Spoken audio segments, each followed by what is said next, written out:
Hello மக்களே. So Iran Israel US வார் ரொம்பவே serious ஆகிட்டுருக்கு அப்படின்னு பேசிகிட்டு இருக்காங்க.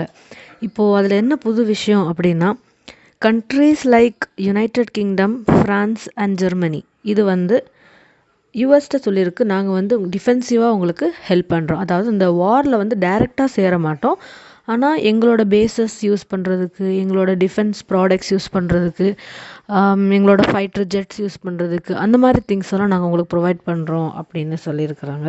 ஏன் சொல்லியிருக்கிறாங்க? அவங்க யூஎஸ்க்கு சப்போர்ட் பண்ணுறாங்களா, ஈரானுக்கு அகெயின்ஸ்ட் நிற்கிறாங்களா அப்படின்னு கேட்டால் கண்டிப்பாக இல்லை. அவங்க ஈரானில் அவங்களுடைய சிட்டிசன்ஸ், அதாவது ஃப்ரெண்ட்ஸ் சிட்டிசன்ஸ் எல்லாம் அங்கே இருப்பாங்கல்ல, அவங்களுக்கெல்லாம் ப்ரொடெக்ஷன் கொடுக்கறது வேண்டியதான் இவங்க நாங்கள் சேர்றோம் அப்படின்னு சொல்லியிருக்காங்க.